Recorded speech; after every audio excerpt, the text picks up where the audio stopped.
This is Literate Machine. I'm Eric Rosenfield. Superheroes and the Police. Part 1. Hydra. In the film Captain America: The Winter Soldier, it's revealed that S.H.I.E.L.D., the government organization Captain America and the Avengers have been working for, has long since been infiltrated and taken over from within by the Nazi splinter group Hydra. After battling these compromised government agents for most of the film, our hero discovers that Hydra has taken control of 3 enormous helicarriers linked to spy satellites with the goal of stopping threats before they start. And so, Captain America picks up a protest sign and peacefully marches as the helicarriers take off. I'm just kidding. He actively sabotages them, destroying millions of dollars in government property.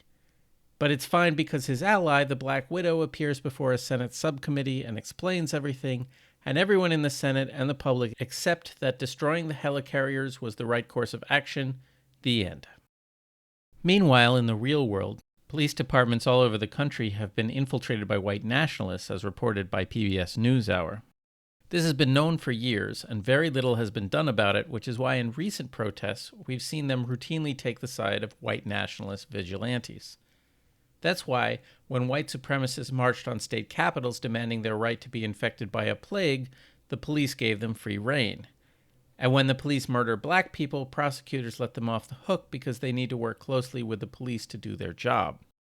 The internal affairs people, who are supposed to police the police and are ironically hated for that role, are in fact police themselves and beholden to the same authorities. Anyway, if you actually try to file a complaint, you're liable to be followed and harassed, as per this report from a Florida newscast. And so the people peacefully protest. And so these protesters are tear-gassed, shot at with disabling rubber bullets, assaulted and pepper-sprayed indiscriminately. Over and over again, we see evidence of peaceful protesters being attacked by police unprovoked, police brutalizing innocent people while they cover their badge numbers and cameras. And inevitably, some of the protesters fight back. Some protesters lash out. Some of the protesters riot. This appears to be a deliberate tactic on the part of the police. Commit violence, watch as violence is instigated in turn, and then point to that as justification for further crackdown. There's a lot of talk about how the rioters were white anarchists and not the black protesters, or out-of-town opportunists, or they were cops trying to make the movement look bad, or white supremacists doing the same. And I'm here to tell you that none of that actually matters. How many times now have we peacefully protested? How many times have we flooded the streets? Athletes started peacefully protesting at their games and people lost their minds. Peaceful protests have not stopped the police and others from murdering black people with impunity. Peaceful protest has not freed the children in cages on the border. Peaceful protest has not brought an end to this criminal presidency. And historically, rioting can lead to real political and social change. Or to quote Martin Luther King Jr., as did his son, a riot is the language of the unheard. Part 2. President Luthor. DC Comics did a storyline beginning in 2000 where it was not George W. Bush who won the presidential election, but Superman arch-villain Lex Luthor. Luthor is an interesting character. In the beginning, he was a mad scientist, a cheap knockoff of the original Captain Marvel villain, Dr. Sivana. But by the 1970s Superman movie, he'd become the greatest criminal mind of our time, a figure a la Professor Moriarty. In the 1980s, he was cannily transformed into another kind of villain, a greedy businessman with near-endless resources. Luthor would emblazon his name in huge letters across his every project, build giant black towers in Metropolis, and then be elevated to the highest station in the land. While in power, Luthor framed Superman by claiming he was controlling a kryptonite comet headed for Earth, a claim for which he provides no evidence, but you would believe it if you saw it, we're assured. He rounds up some other superheroes to apprehend Superman. They fail or switch sides. In the end, he takes the drugs the Batman villain Bane typically uses to roid out and gets into a kryptonite-backed fistfight with the superhero. In the midst of this drug-fueled battle, he confesses to allying with the evil dictator of an alien planet, Darkseid. Batman records this confession. Everyone accepts the clear revelation of collusion between him and a hostile foreign power on its face, and Luthor is removed from office while missing and presumed dead. Meanwhile, in the real world, a supervillain more cartoonishly evil than Luthor could ever hope to be responds to the protesters with a quote from a racist 1960s police chief, "When the looting starts, the shooting starts."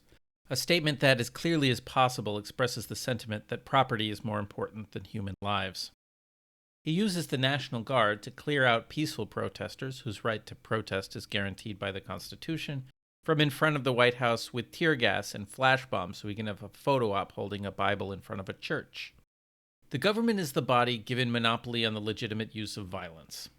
In the superhero world, allowances are made for heroes, though this is often debated with various programs to regulate and control superhero violence by the government, causing civil wars among the heroes, but ultimately always rejected. Superhero powers are, after all, typically, though not always, intrinsic to the hero's body, and therefore regulating it would be like regulating people themselves. With this is the idea that the superheroes are, in a word, heroic, in a way that the government too often is not. In the film Captain America: Civil War, the captain puts it succinctly, "What if this panel sends us somewhere we don't think we should go? What if there's somewhere we need to go and they don't let us? We may not be perfect, but the safest hands are still our own." You'll find no better example of the disillusioned veteran than Captain America. And like him, we as a people do not trust the government to always do the right thing. Because we've seen what their monopoly on violence looks like in the real world, and it looks like a knee on a man's neck until he dies. And it also looks like drone bombings and the mass death of civilians in the name of bringing them freedom. Actual Context has a great pair of videos on how so many in the police seem to fetishize one superhero in particular. He's not a cop or a literal symbol of American ideals like Captain America. Instead, he's a psychopathic murderer who takes the law into his own hands. The Punisher. Which is telling about how these police officers see themselves, not as patriotic defenders, but as brute killers on a mission of war against crime. Maybe, just maybe, it's time to abolish the police altogether. Part 3. The Paw Patrol.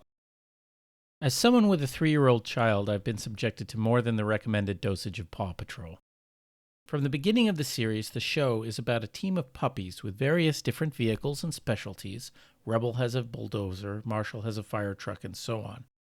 Most of the adventures these canines go on don't involve defeating villains, but mundane issues like rescuing a treed kitten or a beached whale or helping some baby turtles get safely to the sea. But there's a special episode in between Season 7 and Season 8 where a mysterious meteor comes to town and grants the Paw Patrol members superpowers. It also grants superpowers to the nephew of the mayor of a rival town, and he and his uncle become antagonists with whom the Paw Patrol must do battle.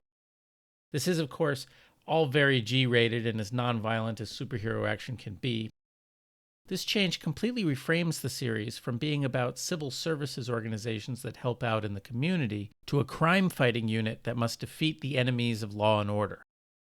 A counterintuitive example, I admit, in a piece about superheroes fighting against a corrupt state, but of course the Paw Patrol are overtly modeled on government services like the police, the fire department, recycling services, search and rescue teams, etc. And while their funding, as far as I can tell, is murky, they operate like public servants without any apparent monetary reward. And so there's a sense in their transformation from a rescue operation to superheroic crime fighters that they've moved from serving the public to fighting an enemy. Some More News did a great piece on how the police have been overtaken with a warrior mindset, trained to do battle and become predators. And this has been exacerbated by a military unloading surplus onto them, providing even small-town police departments with military vehicles, armor, and equipment, and turning them into a virtual paramilitary force. The police have been trained to see the very people they're supposed to be serving and protecting as the enemy they must war against, as if they're in a foreign country and we're all insurgency.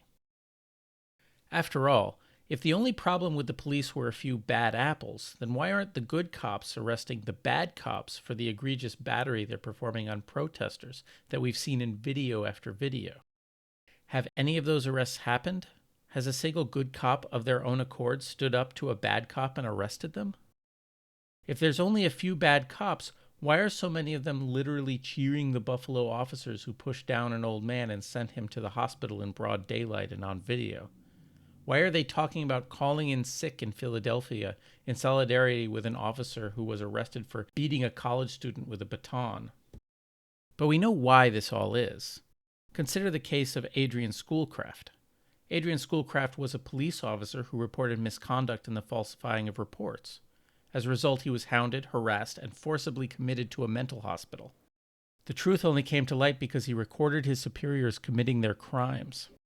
The police actively drive out good cops. This isn't a bug, it's a feature.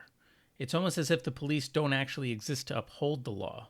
It's almost as if they exist to protect the property of the rich and terrorize the poor into submission. Which is why it's taken days of protests and riots to even get a small group of police arrested for murder that was caught on video in plain daylight, and it remains to be seen whether prosecutors will actually do anything meaningful to them. But I still hear you say this all just means that the police need to be reformed, not abolished. Indeed, the idea of abolishing the police altogether might seem bizarre, especially to white people raised on a culture of lionizing the police in every cop and crime show on television. It's kind of astonishing that we find ourselves at a place where such a stodgy news organ as the New York Times is publishing a piece advocating defunding the police. Of course, they counter this by publishing an op-ed by Tom Cotton saying we should send in the military and treat our own populace like enemy combatants. Abolishing the police, like abolishing prisons, is one of those ideas that has appeared in leftist thought for ages, but always seemed impossibly out of the public consciousness. Now it's definitively inside the Overton window. I know what you're thinking. What about murderers? Who's going to apprehend Charles Manson? And if you abolish prisons too, what will you do with him? Hear me out. We've tried reform for the last however many years. For example, the Minneapolis police, quote, implemented trainings on implicit bias, mindfulness, de-escalation, and crisis intervention, diversified the department's leadership, created tighter use of force standards, adopted body cameras, initiated a series of police community dialogues, and enhanced early warning systems to identify problem officers, according to The Guardian. And yet they still let an officer with multiple complaints about his record murder a guy on video while his compatriots watched. The vast majority of crimes investigated by the police are never solved anyway, as explained in the book The End of Policing by Alex S. Vitale, available now as a free ebook, link in the doobly-doo. And most calls to police for things like domestic disturbances or people with mental health issues aren't things the police are well trained to deal with anyway. Some places like Dallas have actually started responding to some 911 calls with social workers instead of police officers, with great results. Things could further be improved by decriminalizing recreational drugs like they did in Portugal, which would lead to us ceasing to treat drug addicts like criminals and more like the victims or innocents they actually are. Alcohol prohibition only made money flow into the hands of violent gangsters, and drug prohibition has the same effect while punishing the very victims, the drug users, it ostensibly seeks to protect. The same can be said about other victimless crimes like prostitution and gambling. So what about Charles Manson? Well, here's the thing about old Chuck. The arrest that landed him in prison was the third time he'd been arrested. He'd been in and out of prison for years. It's almost like arrest and imprisonment didn't deter him at all. It's almost like he had serious mental health issues that were never addressed by the present system. Our current criminal justice system practically breeds recidivism. Ex-cons have difficulty finding work because of their records, difficulty finding housing, and they've often spent so long in prison they're maladjusted to life on the outside. It's a formula that, rather than helping them reform their lives, actually incentivizes them to return to crime and imprisonment. And it would be easy to argue this is all by design, since in America, prisoners are essentially used as slave labor for corporations, funneled into for-profit prisons, paid pennies or nothing at all. And after all, it's painfully clear who this tough-on-crime, law and order system benefits, and who it punishes. Which is why we need to start defunding and demilitarizing police, massively reduce prison populations with an eye towards shuttering them completely, and use the funds saved for efforts that reduce criminality from the source. We need to replace the police with unarmed civil servants with active community and independent oversight, and make them part of the community rather than aligned against it. The idea of the superhero is aspirational. They're supposed to represent how any of us, if given extraordinary abilities, could go out and do good for the world. And over again, we've been given examples of superheroes fighting against corrupt systems in the government and the establishment. Well, I'm here to tell you those corrupt systems are here. Except instead of Hydra being in control of S.H.I.E.L.D., It's white supremacists with permission to deploy violence against minorities and the poor without consequences. It's time for that system to be replaced with something better. This is not a far-left idea. This is clear and obvious sense. So I've had an episode about Nazism in Pink Floyd's The Wall written for a while now, but this was another month where we had more pressing things to talk about. We'll see what next month brings. According to my analytics, a lot of you drop out at this point, so before you do, I just want to say, if you enjoyed this, please tell someone about it, since word of mouth is the way projects like this grow. Also, hit the like and subscribe buttons. On Twitter, I'm at Eric Rosenfield. I want to thank my patrons, Nancy Rosen, Arthur Rosenfield, Jason Quackenbush, Industrial Robot, and Not Invader Zim. You can support me at patreon.com/Eric Rosenfield for as little as $1 an episode. At literatemachine.com, you can find out more about the show and other formats in which it's available, as well as subscribe to the mailing list to get this in your inbox as soon as it comes out. Thanks.